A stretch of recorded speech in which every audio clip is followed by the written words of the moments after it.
What's going on, guys? Coach Gaglione here. This is another edition of the Powerlifting for the People podcast. I'm your host. We got AJ Roberts on the line today. How you doing today? Good, man. Glad to be here. Good. So, I think the first time we crossed paths, I don't even know if you remember, but it's probably back in like 2011, 2012. I think that you were probably like on, I guess like probably winding down at least that kind of first kind of part there, and then we've kind of crossed paths many times. Our kind of team spotted and loaded for like the West Side Pro when like Donnie was kind of running that meet, and that was a lot of fun. But for the people that maybe aren't aware of who you are, maybe just quick kind of background on who you are, what you got going on, and any kind of lifts you want to kind of share in terms of your own powerlifting accolades as well. Yeah, I'll try to make it quick because I can tend to be long-winded. But basically, yeah, I grew up in England and was obsessed with basketball. I had some cousins who were collegiate basketball players who came over when I was very young, and that was the era of the Chicago Bulls with Michael Jordan. So it was on the TV, everything.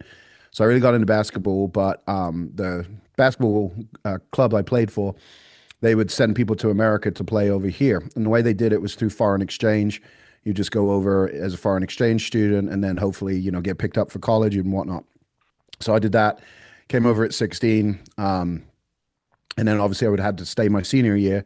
Wasn't allowed to play basketball my senior year because of, I was found to be recruited, which was interesting because I didn't know I was recruited. But essentially, the basketball coach had seen my resume, so to speak, because I played for England and whatnot. And so he had found a family to take me on. And someone in the community felt I took their kid's spot from the team. So they had turned me into the Oregon School Board. The Oregon School Board ruled against me despite all the evidence that said that I was allowed to be there and to play. So my senior year, I had to sit out. I sat on the sidelines, and I got really into lifting weights. I was into weightlifting before. I grew up watching strongman, that kind of stuff. Had some, the plastic weights that you get for your bedroom and whatnot. So I lifted, and then I discovered Bigger, Faster, Stronger, which was Dr. Greg Shepard's program, based off a lot of the old West Side principles, the original West Side barbell. So I was in high school. I was already box squatting. We did towel bench, not board presses, but things like that. So one of the coincidentally, there was only 250 people in the town that I ended up in, and one of the parents of a friend of mine happened to be she competed in deadlift in the WABDL, Gus Retchett's federation. So took me into competing at a local powerlifting meet at Buzz's Gym in I'm forgetting the name of the place now. Anyway, tiny town in Oregon, outside Ione, Oregon. And competed there, ended up having the biggest deadlift of the meet, as oddly as a teen, and got bit by the iron bug, so to speak. And so going off to college, I was looking for training crews to train with, stumbled across the old Outlaws forum, and there was a guy named Matt Lugwood on there, which he was the strength and conditioning coach at Washington State. And he was driving up every week to train with Brent Mike Scale, who had the world record squat at the time, 1141. He just said it.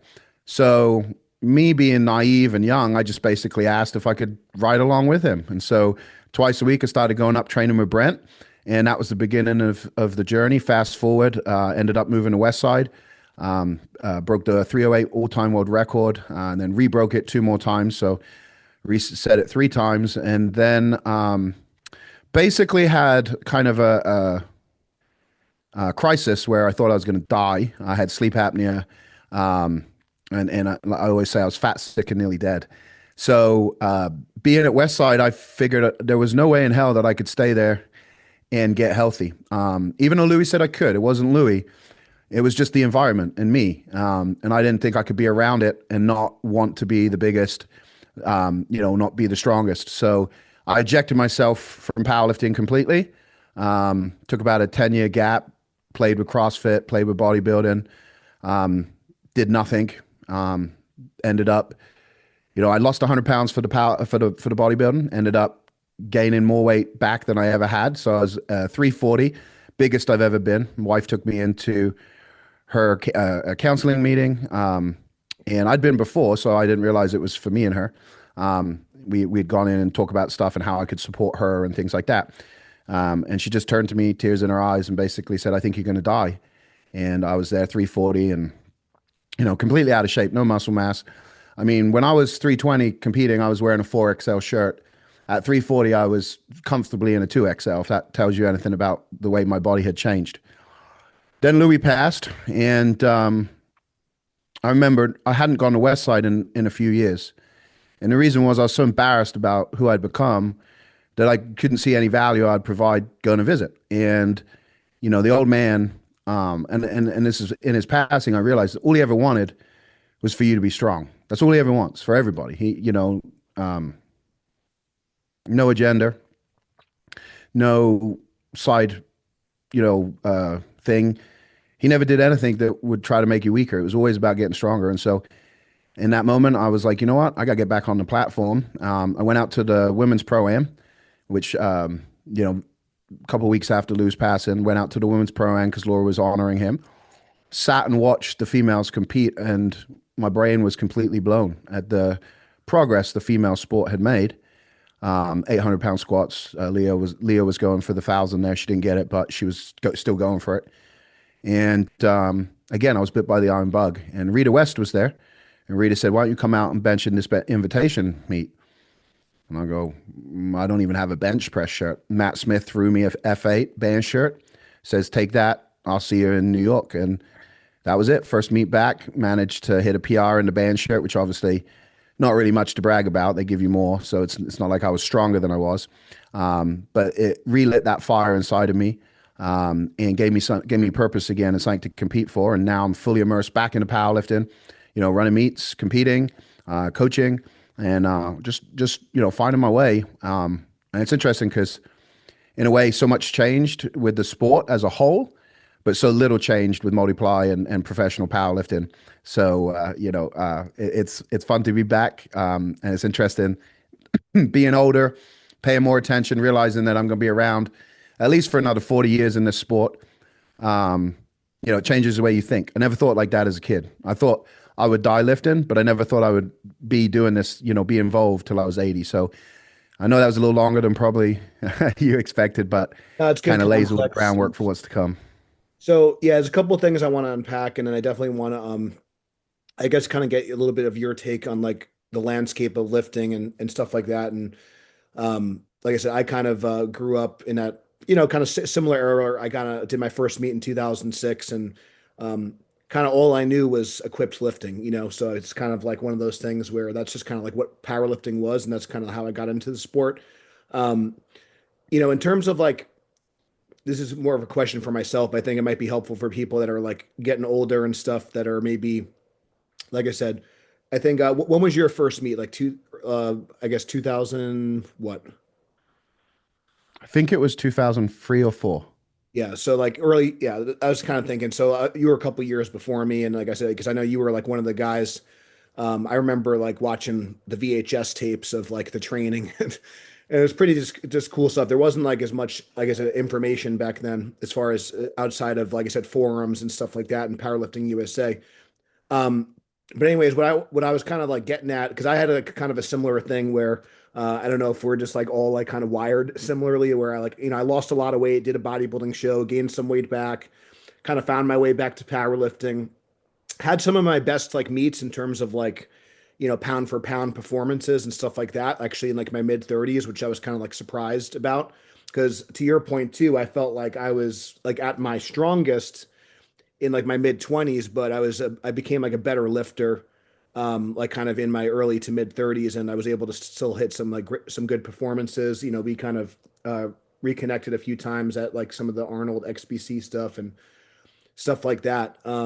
So like in terms of like yourself, because obviously you were at like the top of the mountain, and still like one of your totals, like the 20 out of 29, whatever it was, you were really close to 3,000, still one of the greatest totals of all time. So I'm just kind of like curious, like what your like mindset was kind of coming back to doing some of like those bench meets and stuff, as far as obviously the equipment was different. Of course, did that potentially help you because it was something like different that where you weren't comparing yourself?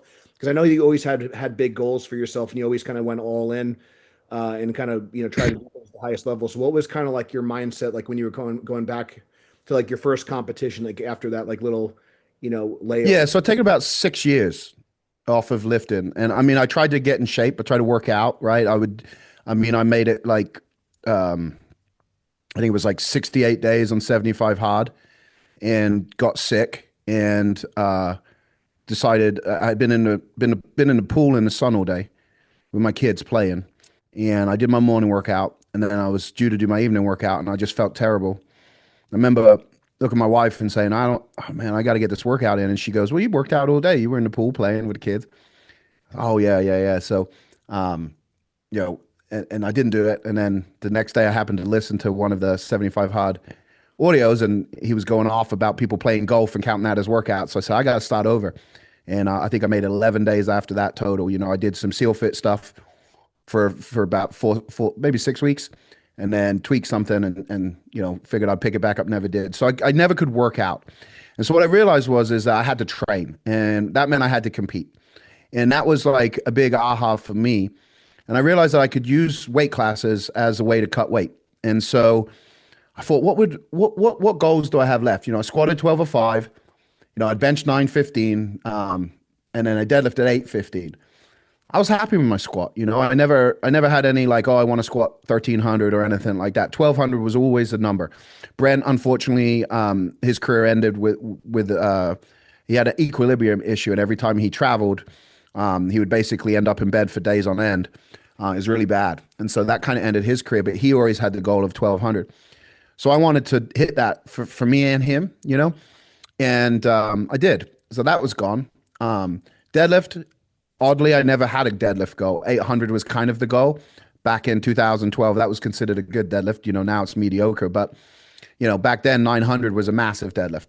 Andy, I witnessed Andy pull the first 1,000 in Lake George. So my deadlift goals I was fine with, and my body, the damage, didn't really show when I was young, but as I've gotten older, it's difficult to load my spine, my knees, and it's all stuff I can work backwards from. But when you spend over a decade of your life beating yourself up, it's not going to be overnight that you get healthy again, right? So I tested all my maxes, and the bench was the only one that seemed to be pretty decent. So I thought, well, Rita invited me to this bench meet. It's a good way to get my foot in the door again. And what would be the goal here? I said, you know what, if I could just PR. And I'd heard a lot about the band shirts, they give you 500 pounds and all this.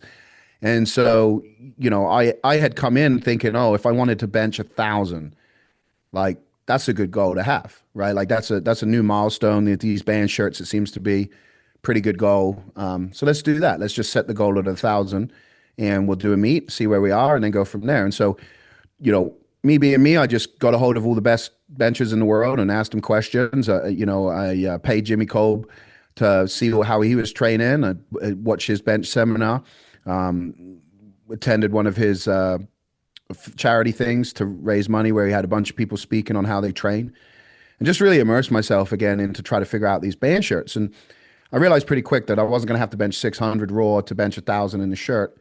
If I get back to over 500, I probably have a good shot. First meet, I think I did 920. I'm really bad remembering my numbers, by the way, like at meets, because I just like I'm always on to the next thing. But I set that goal of 1,000. So it took me 2 years to get to 1,000. I did it at the XBC Worlds at the Arnold last year. I did I weighed in at 318, I believe, for that. And then fast forward to this year, I did 1,000 at 308. And now my goal in September, Bench Anarchy in England, is going to be about bench 1,000 plus at 275. Interestingly, and I'm not sure, it really just depends. I set the goal that if I hit 1,000 at the weight class, I have to go down a weight class. That's the rule that I've set for myself, because I very easily get caught up in there. I get Jimmy's benching 1450. Like if I went back up to 350, push my body weight, maybe I'd be up there. Tony's benching 1,200 in the band shirt. He's probably 1,300 plus bencher if he puts it together. But he's benching 1,200 plus on a regular basis in the band shirt at 308. Like maybe I could push it up. May just get more layers, like figure it out. And so I get into that mindset. So I had to set some hard rules for myself. I got 2 young kids. It's about living for them. And so I don't want to do anything that'll take even more years off my life. I've done that. I did that for a long time. And but interestingly, at 275, Scott Mendelson has, well, he just has the biggest master's bench at 275. Pretty confident it was in the Inzer. I can't, I haven't looked into it deeper than knowing it's the biggest bench right now at 275. So there is no unlimited number. And a lot of the guys are going to be turning 40 here that have bigger benches than me soon. So side project, I'd like to break that record just to have something for a little bit again. But yeah, the goal is 275, 1,000 pounds, then go 242, 1,000 pounds, and then I have to make a hard cut. I don't think I'll ever weigh 220 walking around, but make a hard cut, maybe do it at 220. So I set those goals. It allows me to drop weight. I'm doing it slow, which seems to be easier because I can keep it off. I know you've gone through your own weight loss journey, and you probably same thing. You know, you can get lean and mean, but you're going to eat out of Tupperware for the rest of your life, and count and weigh everything. It's hard to sustain like that when you're not a bodybuilder, right? When you're not stepping on stage. Again, if you have competition is one thing. Without competition, for me, like I'm all in or all not. So that's kind of where it was. And I would love to get back and do a full power meet. That would be a goal of mine. The problem is every time I start training that way, I get beat up. So I'm still training. I'm still doing things. I'm working on that, fixing everything, playing a little bit with strongman stuff just because I've always loved that. And my wife's a very high level competitor. I have competitors I coach and train too.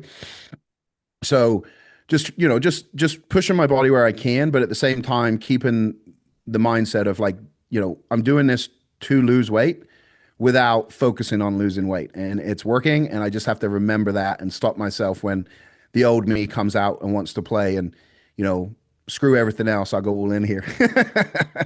No, I think that's great. And like I said, I I've kind of gone through a lot of similar issues and stuff, even like, so like, this past year, just kind of life happens. I recently I got married last year, and just been running a gym remotely in New York, opening up a new gym where I'm living in Delaware now, trying to like get meets going and all, just kind of life happens, right?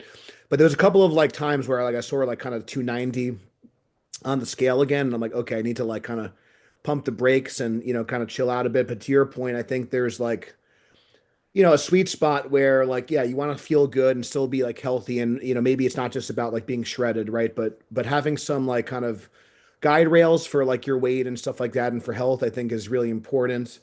And the other thing I think I wanted to highlight too, because I think a lot of people, maybe they get to our age or older, or like I said, depending on like, when you're at this for like multiple decades, I think got to be more careful. But I think a lot of people discount a couple of things. So number one, I think single lifts like bench only and stuff like that, I've been kind of like dabbling in strict curl, and for a similar reason, like my wife happens to be very good at it. I want to kind of understand it a little bit better, and no one really has been applying the West Side conjugate system to strict curl training. So I know you've been kind of doing a similar thing with strongman when we could talk about. So I think it's cool that we can apply the systems that like Louis taught us, and to other strength sports and other kind of things. A lot of people don't may or may not realize that a lot of great athletes and football players and stuff use that system with a lot of success, and it could be molded to different things. But yeah, I think single lift events I think are great. I think people sometimes they think if they can't do a full meet, like why bother? But to your point, I think having some sort of contest on the horizon, some sort of performance goal, even if health is in mind, I think is important. So I'm totally on board with that.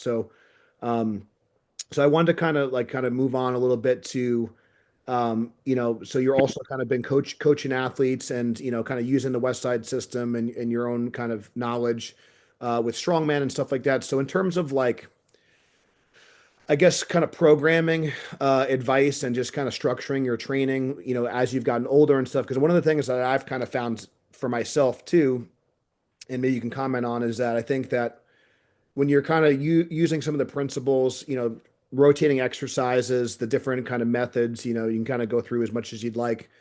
Not only helps your performance, but also kind of maybe kind of keeps your body intact versus just very specific training without like, with no variety essentially. Because I don't know if you've kind of seen this, but especially in the raw realm, we see like very frequent, very specific training is kind of like what's very popular right now. So I'm not sure if you've kind of, kind of felt the same, but so any kind of, I guess, things that maybe you've learned or things you've had to adjust to the program like over the years as you've gotten older or with the athletes that you're working with now?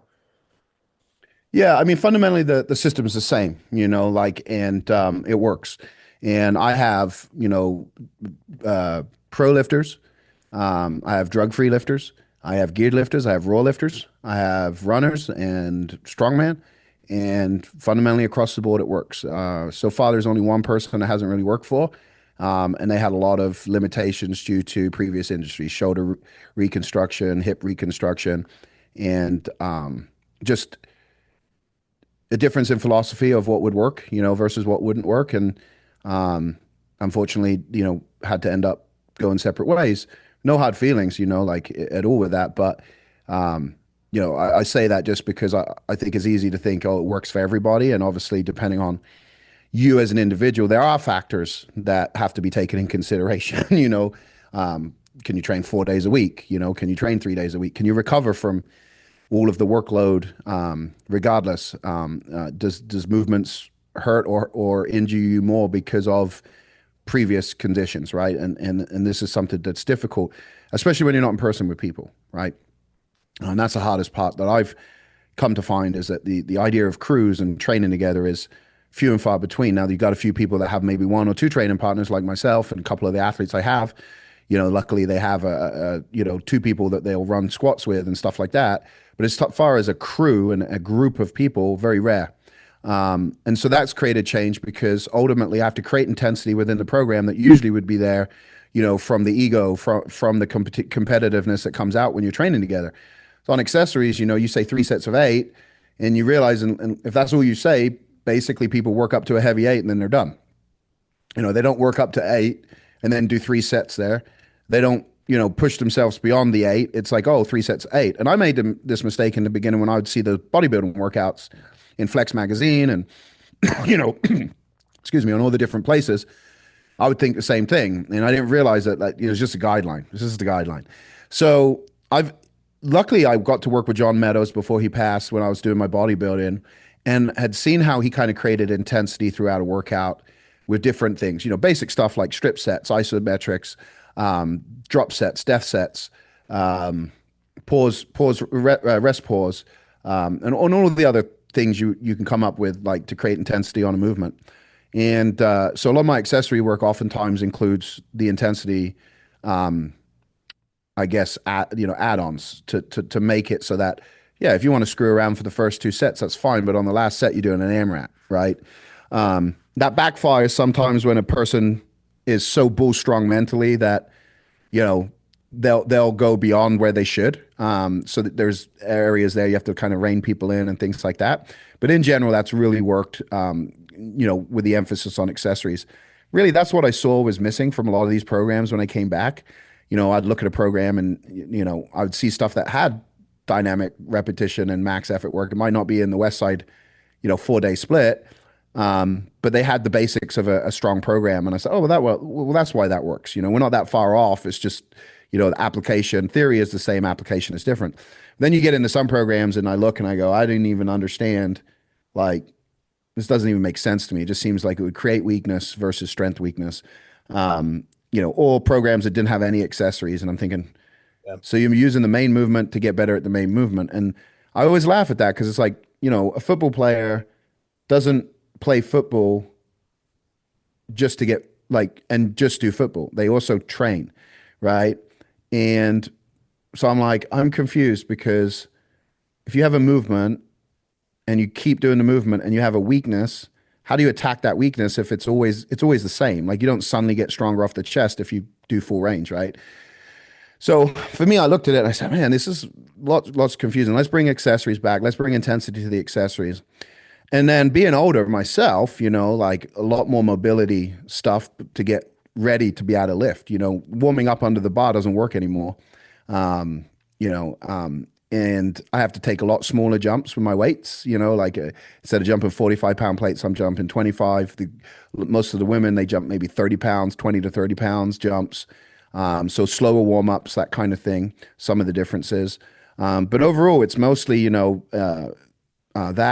I do a lot more single leg stuff. During my career at Westside, I had some issues with being able to lock out my hips without my knees. Like I couldn't stand up without my knees bending. So I had a lot of issues getting red lighted on my deadlift for soft knees. And the truth was I couldn't lock my hips up and be vertical. Like I would have to lean forward. So either way, I was getting red lights. So I went to see Mike Robinson at iFast Performance in Indianapolis. He set me up with a program. A lot of what we did was just single leg corrective exercises and movements. And after that, it kind of made me start thinking like, man, we do a lot of posterior chain. And this is while I was at Westside. I don't do much quad work. And then Chuck Fout came along and out of nowhere, broke the all-time world record before me. And I remember when he did that thinking, man, this guy's quads are freaking massive, and obviously fast forward to today, you see a lot bigger quads on a lot of big deadlifters, right? But that was kind of like, I didn't have the future. So I just remember thinking, so I started doing a lot more quad work, but single leg work, and I'd use the plyo swing and things like that to isolate and do quad work. And that really helped my squat jump up. So I have that stuff in there. And then, depending on the sport, we modify based on like that, for them, what they would need. The big difference between how I program for powerlifting and strongman, or a lot of other sports is, I personally have never seen a carryover with overhead pressing to my bench press, like none whatsoever. And I tested this just about a year ago with my training partner, and I pushed my basically high incline press, almost vertical, right? I pressed it up over, I think I went up to, ended up at, I think 315 for like 5 reps or something like that. It might have been more. And I started at like 245, right? And not a single ounce carried over to my bench press. So for powerlifting, I don't do much overhead as a main movement. It will be in there as an accessory because obviously people still want strong shoulders and stuff. We do more raises, laterals, things like that. But in the strongman, obviously overhead pressing, bench pressing is pretty much non-existent unless you go to the Shore Classic. But bench pressing has been pretty much non-existent. And even then it's a standing press. You're not on a bench, right? So log pressing and axle pressing. And, oddly, I'm like, right, conjugate fits this program better than anything because we're constantly having to rotate the movements anyway. Obviously, when you go into a comp, you can kind of get specific a little bit. But what we tend to do is look at the movement and say, okay, how do we break that down into, full range, partial range, future method, same thing, and then build that into the rotation. And so they start with that. And then the dynamic days, they'll do a little bit more of like the frame carries and the yokes and stuff like that for speed and things like that. But overall, the base of the program is the same. It's just, there's a lot more overhead in than anything else. And of course, they deadlift more as well. So instead of having a lot of max squat variations, we have a lot more max deadlift variations, just because that's the demand of the sport. And, people say, oh, I remember, Lou, when I got to Westside, you hear stories of the old, oh, they never deadlifted, right? And then when I was at Westside, we always speed deadlifted at a minimum. And we've deadlifted like once a month heavy. And then Sakari came over from Bull Farm, and it's now known as the Cube. But basically, Sakari had a deadlift wave he did where you'd go heavy one week, repetition one week, and speed the next week. And so we started doing that, and for about 6 months, all of our deadlifts went up, and then it kind of stopped working, right? So, I'm sure we could have figured it out, but we kind of pulled away from that. So I never really knew if you could deadlift every week and get away with it in rotation. However, my wife added 100 pounds to her deadlift in a year doing this, because I fully took over her programming the beginning of 24. And she, at the end of the year at OSG, which is the World Finals, she ended up third. She pulled I think it was 440 axle, but her strap snapped at the top. And O'Hagan was the judge. He just looked at me like he was devastated for us, right? So, but she had pulled that in the gym, and we started at 340 yesterday. And now this is a 15-inch deadlift. And of course, you can ramp and use straps. So for the powerlifters out there, like it's not quite apples to apples comparison whatsoever. But yesterday she did a silver dollar deadlift with 515. because at nationals this year they have a 5:30, I believe, in a medley. So that's what she's going to have to end in. So and we deadlift a lot, and so now her squat's not made huge improvement. We do box squats and we train the hamstrings and we use it as a developer. And it has gone up, but not at that rate, right? Because it's not what we've been focused on. But those are some of the differences, and move it in. And of course, the last thing I've added is always program stretching at the end of a program. And I kind of, that kind of came from the bodybuilding world as well. And, realizing how, I don't know what the right word is, pliable the muscles are of bodybuilders. Like, you look at these guys and they're huge. I've touched my bicep, it was a rock. You see Jay Cutler or Ronnie Coleman getting body work and the freaking therapist's hand disappears. Like, that's how soft and pliable their muscle is. And that's what tissue quality should be. Realizing that, I've just started building that stuff in. And I have a lifter, he's in his 50s.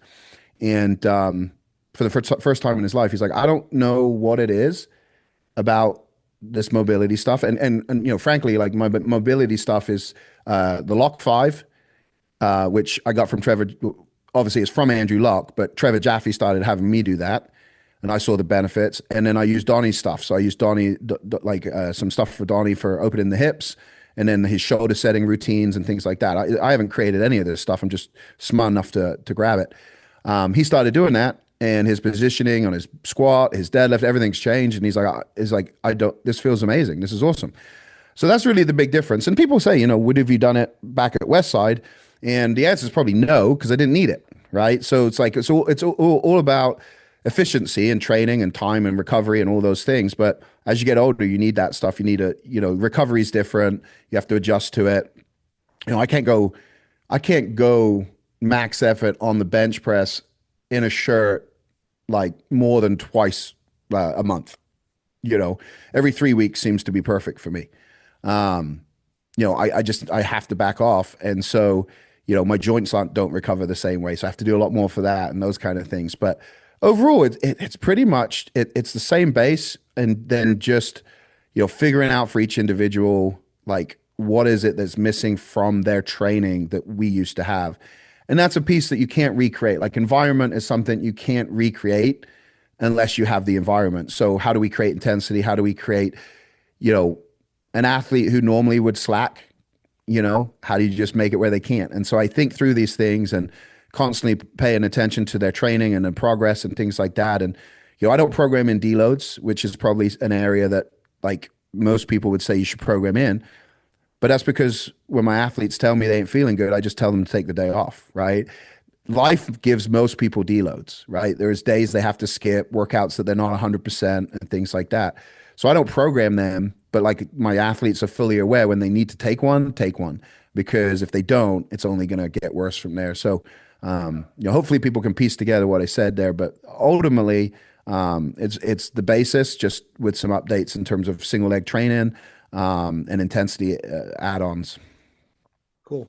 Yeah, and I kind of hear you about, like, kind of the crews and stuff like that. One of the things that's been, challenging for me, and that's one of the reasons why I kind of opened up a spot here, is just that, like, no one, if you go to, like, just a regular commercial gym, like, no one's really training together. A lot of people, and there's a lot more access to, like, great equipment, which that's what really kind of is frustrating. Like, a lot of these commercial gyms, they will have, like, really nice racks and even, like, calibrated plates and stuff. I mean, I know, like, when I started, like, we didn't care, like, what plates we used and stuff like. I mean, when you Yeah, want to, almost just the order of the plates, right? You got to have the first plate facing in, the second. What happened to order plates facing in? Order, like, there's all these orders, and people, like, if one's the wrong way, they're freaking out. But something that I think's changed, and this is probably the 10-year gap that I missed because I didn't pay attention whatsoever. Like, in full transparency, I ejected myself completely from the sport. And so, for my own sanity, right? Because I thought I thought the answer was, like, figuring out how not to do all this stuff, not figuring out how to do it without being an insane person. But, like, what I think has changed, and I had this aha. I was thinking about Louis, and I was thinking about the evolution of Westside over the decades, and I realized that, like, Louis aged, but the lifters never aged. So every crew was like people in their 20s again, and there'd be some old timers, and old timers would be in their freaking 30s. Like, that's what we considered old timers, Like Chuck was 2 decades out of his prime when I was like towards, you know what I mean? Like in the early 2000s, Chuck was smoking stuff, and I was there in 2012, right? So like Chuck was old, but I think he was maybe 40 at the time, um, which is ridiculous because I'm 40 now. So it's like, I'm like, no, like I'm young still. So, but like where I was going with that is like, Louis aged and the lifters didn't. And it became harder and harder for him to connect and communicate with the different generations. And at the end, Tommy told me that, like, Lou would just sit across the other side of the gym, like looking at these guys, shaking his head. He could not figure out how to communicate with them. He could not figure out how to get them to work. It's why things like 5x5 became a thing, because he's like, why why is a 20-minute dynamic workout taking 2 hours? So, he's like, okay, 5x5, like freaking 5 sets, get out of there. Like, you guys are taking way too freaking long.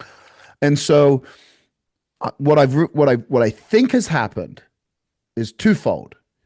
First, now you can have access to good coaching and programming, and bad programming and bad coaching, but you have access to additional stuff. When we were young, you had to go train with people, or you train by yourself. There really wasn't nothing.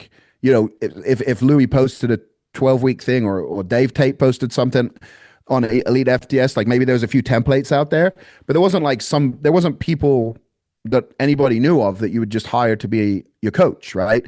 So when you would go to the gym, you needed help. You looked for a crew, because you look at who's the biggest guy in the gym, or the crew, and you say, hey, can I train with you guys? And I remember doing that. I went back to England one summer. I think I was 17. I went to this hardcore gym, and there was two bodybuilders there, massive dudes. And I just walked straight up to them and say, hey, I'm back for the summer. I'm from, I'm living in America. Like, I want to look like you guys. Can I train with you? Right. And I had no idea about drugs or anything back then. I just found the two guys. They looked at me and said, yep, we train this time, this way. If you're here, you can train with us. These guys destroyed me. I couldn't even take my t-shirt off after a workout. I was so sore before I even got home. But that's how it was. And you hear stories like that. Zach Evanesh talks about that, and Dave Tate and Matt Went, like all these guys that came through Westside. The reason that we moved to Westside is because Louis would write articles, and you were like, I have to go there. And like, this is the place to be. Now you can read an article and you can go hire the guy, right? So there's not the desire to essentially find a crew. Not only that, there's no desire for people to travel to train. Now I do have an athlete who comes down on Saturdays. She drives about 2 hours. Rare. I've probably had 50 people tell me they want to come train with me that live within an hour driving distance that have never showed up, right? So that's one area. I think it's just easy to access to coaches. So therefore you don't need an in the gym coach, right? Second side is, I think people are more antisocial than ever because of social media. And so they might have 100,000 followers on Instagram, but they don't want to talk to nobody in the gym. They want to come in with their headphones. They want to go through their plan. And like, people don't even want feedback on their lifts anymore. And it's just an interesting, change. But again, it's the difference between a 20-year-old and a 40-year-old. So like, it's odd because I'm like, oh, I'm like those old guys that used to bitch at us for wanting to take our cameras out and film. I had the old what the fuck was it? Flip. Z cam or whatever it was. It was a Kodak cam, and it had a USB, and you opened it and you uploaded the files. I think they were at 380 or some shit like that. It was fucking terrible quality. But I remember Lou threw my camera across the gym one time, and like he got pissed because I was posting on Elite. Like that was their thing. Our thing is crews. Like, where the hell is all the crews? Why does nobody want to, and I think it's just people in their 20s operate differently, and people are a lot more introverted nowadays, or just socially awkward, because all the communication is text, all of the communication is through a platform. And this in-person, like working together, is just a strange concept for a lot of people. So it is what it is. And, that's why I was like, you know what, I got to figure out how to work with this. I always said I'd never do online coaching. And, a lot of it was, me thinking, got to be in person, but I don't want to do in-person coaching, right? So the online thing makes sense. Moving forward, though, I see needing to build a community and educating people. I don't want to just be programming. I want them to understand the program, understand why we're doing what they're doing. I get that not everybody wants that. Some people just like to show up and do it, but that's the next phase for me is of going from programming to, here's the program, here's why we're doing everything, Here's mental training. Here's nutrition training. Here's, community to get feedback from, and essentially building an online crew, a group that supports and helps each other and shows up for each other. And so, that's the way I see it moving forward. And it's just adapting with the times and changing. But I think that's what people need is if they're running a program, they need to understand what they're doing and why they're doing it so that they can make adjustments, because self-regulation and self-control over a program is the number one thing that will get you results quicker and faster. And so I tell my athletes all the time, I had the horrible variation of lunges on the program yesterday. You have to hold that barbell behind your back. It's a short lunge. It destroys the quads. But if you got short arms and a big booty, it's not an easy movement to do. And so one of my athletes said to me, I just cannot figure out how to do this. I said, well, just pick any lunge variation. Just make sure your feet are in the same position. I said, it really doesn't matter. As long as the movement pattern is the same, I couldn't care less if you have a kettlebell, a dumbbell, a barbell on your back, behind your back, in front of your back. It does not matter. I said, the reason I do so many variations is because like most of my people like to be constantly varied, that they enjoy it that way. The other reason I do so many variations is because for me, I don't want to do the same movement 2 weeks in a row, because let's say you max out on deadlift, right? And then we go into a barbell row, right? And you do your sets. And next week I say beat what you did last week, but your first movement's a safety squat bar. Of course you're going to beat it because you're not as fatigued. But if we flip that and you did a safety squat bar and then the barbell row, and then the next week did a deadlift and the barbell row, there's a massive chance that you're not going to be able to perform on the barbell row because you're fatigued in a different way. And so I avoid repeating movements 2 weeks in a row simply so that someone, as a powerlifter, getting an extra rep with the weight, it doesn't matter. What we're trying to do is just attack the muscle from every angle and get stronger. And so, sometimes that's tough because athletes want to follow the plan as is, but I'm trying to get them to the point where it's like, no, this is just a guideline. This is a guideline. You adjust based on what you feel. If you don't feel like you should box squat, get rid of the box. If you feel like you should be in your gear every week, be in your gear every week. But you're going to have to figure that out. Like, I'm not going to change the way I do things because I do not believe in that. Like, that's not what I think is necessary.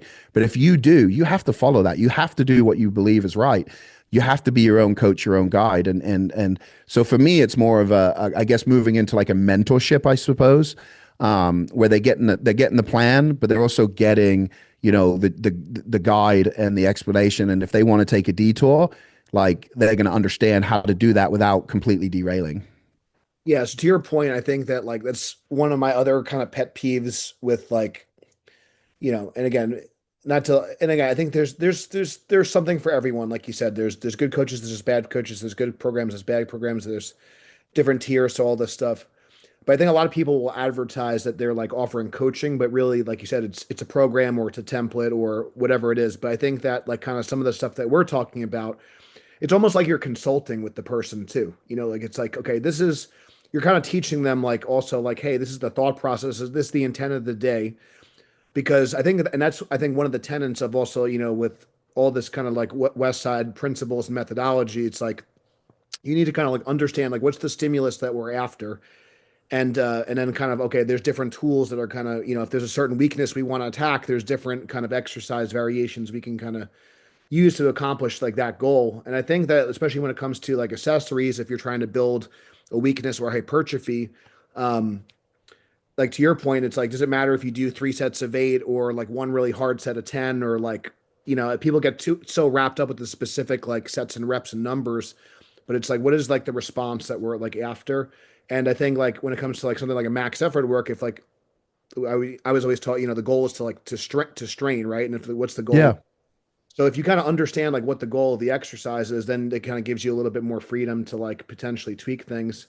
And yeah, I think that's good. And to your point as well, too, like with some of the equipped lifters that I've worked with, and I'm sure same thing with you, it's like if they do have access to training partners in a crew, and maybe like we wanted to do, I program chains, but they're doing bands, or like it's like try to like stay in the loading parameters of like what we're looking for, like what's kind of like the effort level we're looking for, if it's a top single or whatever. But if we made a small change to the amount of accommodating resistance or the bar, if you're doing a buffalo bar versus a straight bar, if you're using a box, or if you need to go free squat, I think those are like, we're kind of like majoring in the minors at that point, and maybe it's like not really that important, but it's probably more important to have spotters, have people kind of like watching you, and put the effort in. So, um, Yeah. yeah, so I think that's really important. So the next thing I wanted to kind of definitely get into, because I know you're starting to kind of host some events. You got the bench wars coming up in October. Um, so one of the things that I'm sure you've probably maybe seen, and I'm not sure how much you pay attention to like raw lifting and stuff and how it is like, in your area. I know like on the West Coast, I know there's like a lot of the meets are in combo racks and things of that nature. I know it's kind of starting to kind of get that way. Like where I'm in New York and stuff, there's a lot more.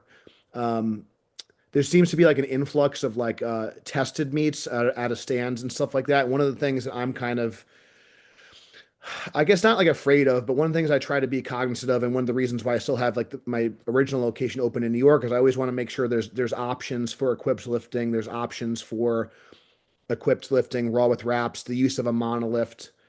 So I don't know, like what your like take is on this too, but I've always thought like, it's okay for, equipped lifters and raw lifters to kind of share a platform. I don't think that's a huge deal. I don't know like what your kind of thoughts are as far as with that, but I'm just kind of curious maybe like what your I guess view is as far as what you're trying to do with your events, and maybe like why it's important to have a place for some of the equipped lifters, have some of these monolith meets and some of these, equipped bench meets. So I know it's like a lot to cover there, but maybe just talk about like maybe the landscape of what you're trying to improve as a meet director, and kind of what you see as far as, the contests that are kind of coming out for those sorts of people. Yeah, so actually, I started just helping out at back at the WRPF was a thing over here before that all went away. Right. But I started judging at those meets, and they had the monolift, but then they would have like a shitty bench, and I remember thinking to myself, man, I can't compete locally anywhere. Like who does meets out here? Um, and so I was like, where are there even geared lifters out here? And every meet there'd be like one person, right? One person in a squat suit, usually single ply. I was just like, what the heck? And then I started noticing guys like, Anthony Hibashi, I think that's how you say his name, out of Vegas. He was going to the East Coast to compete. And then there was a couple of Canadian lifters that were up in Toronto coming down, competing, on the East Coast too. And I was like, wait, it has to be. And then, Kennelly's got his crew up in Washington, and then there's a crew on that coast, and Mendelson has his crew up in LA. I'm like, there is geared lifters around, but like, there's nothing catered to them. So when they formed the APO, Hoff got a hold of me and said, hey, would you have any interest in running meets out there? And so I sat with it. And for me, the WPO was the thing that I was obsessed with. That was where I wanted to be, and I never got to compete in the WPO. I competed in a squat challenge that the WO put on in the main stage at the Arnold. It was separate to the WPO competition. And I competed in Lake George at the WPC Worlds, which was alongside the WPO quarterfinals or semifinals, I can't remember. And I never got to do that. And so I talked with Dave a little bit, and he kind of shared what the vision was. And I said, you know what, this is the only pro path for multiply powerlifting right now. Makes sense. And I would like to give people on the West Coast a way to get there, a way to train, a way to, a place to compete. So I decided I was going to run APO meets, and I would use all the equipment that is necessary, monolift, squat bars, competition bench press, fat pad, well, the competition fat pad, bench press bars, and been using the Kabuki bar, but I'm going to switch to the Texas bar just because that's what they use at the WPO. So I want to be consistent with that. We're lucky enough to have like three, I think, at the gym, so and it was never an issue. But so I started doing that. My first meet, I put on. I think I had 11 lifters. I had two geared lifters. And I was like, shoot. And then my training partner, a bench only guy too. So three geared lifters, right?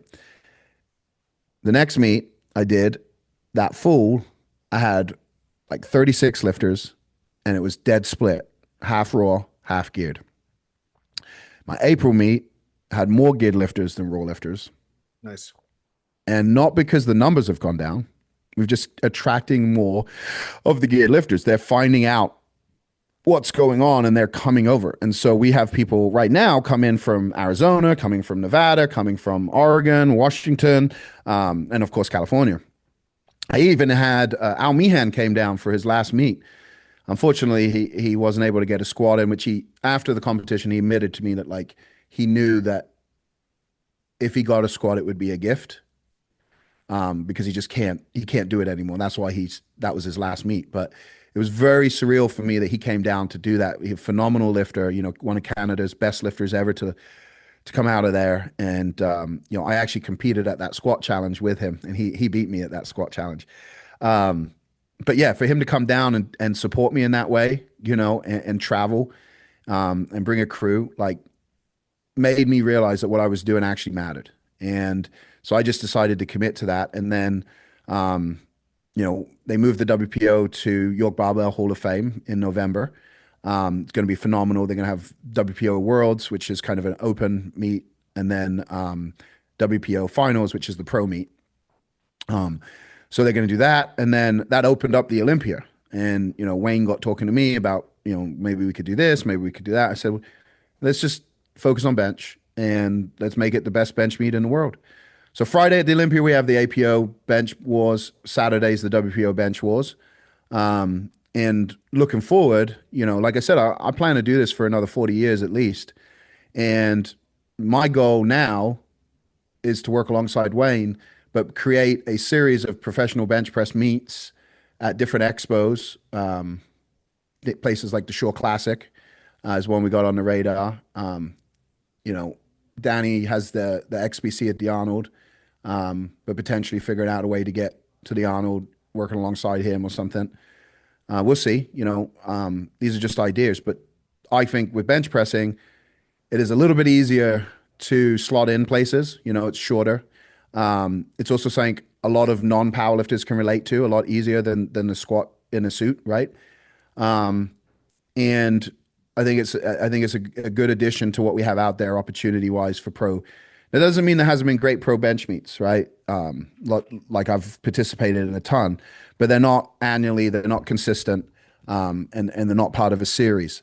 So that's the way I see it, and you see this happening in the real world, and I always say, like, if you want to create change, you have to have consistency over time. And so, when I was talking to talking to Wayne and Inzer about the Olympia, like I told them both, I said, I don't want to do this if it's not like a 10-year thing. Like I'm committing to this for at least 10 years. So this first one, I'm sure there'll be things we have to figure out along the way. But I said, like, I'm dedicated to making this work and turning it into something. I'm involved in a lot of other federations. And to me, it's powerlifting. I love powerlifting. Yeah. And I think it's great that we have different places where you can lift. But there's no current federation that has been consistent over time with pro meets. They come, they go. And it's always because the individual has to put the money in. And at some point, the individual decides he's tired of putting, or she's tired of putting their own money in. It's difficult to get sponsorship. I'm learning that. But you have to figure out ways for it to be win-win. And I think we can get there. I look at pro strongman, and I'm blessed to be involved at all the different levels with strongman, from helping with events. My wife runs events, so I'm involved in that as well, to going to the pro meets. And, I was recently at World's Strongest Man, and knowing the athletes, it's an advantage of having gone to West Side because they already know who I am. So it's a foot in the door. But getting to have conversations with guys like Colin Bryce, who've built that whole thing, and seeing what they're doing with their Giants Live and how they sell out stadiums, you start looking at it and there's lessons to be learned there. Because as a whole, I'm pretty confident in saying there is less competitive strongman competing than there is powerlifting, but it's a much better spectator sport. And so these are the things you have to look at, to me, and this is just me, and I'm not trying to offend the raw folks or the single ply folks or anything like that, or even the multiply folks, because I do lift in an unlimited. I have always been about lifting the most weight humanly possible, and I couldn't give a fuck what you wear. I want to see it go down and up. As long as it's not a freaking robot lifting the weight, like the skill aspect, right? And to me, when you combine brute strength with equipment, you have a very technical sport, right? And not always the strongest wins. Just like in strongman, not always the strongest strongman wins the strongman competition because there's other factors that play into the sport of strongman. And so I will always be about the most extreme, the biggest weights. And I think from a public standpoint, and I don't, little guys, I'm going to offend little guys now. I don't think anyone gives a shit about formulas, about weight classes, anything. I think they want to see the biggest, scariest lifts. And I think, unfortunately, you just don't see that often with meets and the attention of meets. And so if you don't like that, luckily, especially where I'm at here in California, there's a myriad of other federations, and you'll probably see me there either with lifters or it is as a judge. But I'm going to create an environment for those types of people. I'm going to create an environment for the people that are all in, for the people that will push themselves, for the people that want to show up and perform in a place that they feel like they're cared for and it's about them. And if that doesn't fit you, it's fine because there's other avenues. There's not other avenues for those people out here on the West Coast. And so I figured it was time to make a change. And in doing so, again, future pacing here, but I don't think it's long before we'll see more competitions like this in Arizona. We will see more competitions like this in Nevada, and we'll see more competitions like this in California. In Oregon and Washington, because I never wanted to be the state director, right? I just am because I'm the only one. But I have athletes and gym owners across the state now wanting to run meets. I have athletes who have come from, Vegas, who have come from Arizona, who have said, "How do I get involved?" Right? And so now we're moving towards getting these people, their judges, so that they can run meets and be successful. And hopefully, I can step back, support all these people, but focus on the pro stuff. But it's just great to see. It's great to see the evolution of things, and it's great to see that there is still a place for it.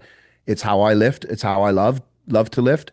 And there's enough of us still who like it to make it viable. And hey, I don't care if it's ever mainstream. It's not about being mainstream. I always have said this because people would say, "Oh, you're famous, right?" And I would always say, "I'm famous in my own little world." And that's all it needs to be. We don't need the whole world to know who we are. But in the strength world, I think that there's a lot of room for geared lifting, extreme lifting, however you want to call it. And hopefully I can help, propel that forward. And eventually, we can see powerlifters like strongman where they don't have to work, a job. They're a professional strongman and, they can get paid to entertain, perform, and push their bodies to the absolute limits. Because the things we go through are no different than what the guys went through in the 80s. The difference is that, we just have a little bit more support than when they did back then in terms of the ability to compete, the ability to do things, and whatnot. Yeah, I think that it kind of all circles back to just like we talked about before, just, people training in crews, training together, working together. So whether it's training, whether it's meets, because I do think that a lot of people, a lot of the younger lifters especially, they don't maybe know like what it goes into, like running even just like a small like local contest, let alone like a pro Yeah. like a pro event, like how many people are involved behind the scenes, what it takes to market the event, what it takes to get the proper equipment, like I said, get potential sponsorships, all these different things. Um, and yeah, so I think it's just really important that, because one of the things I think that I've been harping on for a while is that it's really important that you kind of support like your local meets as well. So if there is a kind of a show like in your area, if there is an event in your area that's, like I said, if people like you kind of mentioned before that like the really committed people might be driving a few hours just to train and stuff like that. So if there's something kind of in your backyard, get involved with your local gym, get involved with your local like meet, local meet director. And I do think that to your point as well, like I try to like help out if it's a local meet, regardless of what letters are attached to the federation director's name or whatever. If someone's like kind of in the area, I do try to communicate with other meet directors. I know not everyone kind of does that. It sounds like same thing for you. So Because at the end of the day, we're all trying to do the same thing. We're all just like I said, we're trying to get stronger. We're trying to, and so we need to kind of work together towards that. So I think I appreciate your time. And again, we'll definitely, continue to definitely check out the Bench Wars. I know it's on Lifting Cast, correct? All your meets are on Yeah, Lifting. or you could just go to benchwarsmeet.com and it has all the details there. Yeah. Awesome. And then where also can people like find you if they want to follow you or learn more about what you're doing? Easiest place is Instagram, AJ Roberts Power. All right, awesome.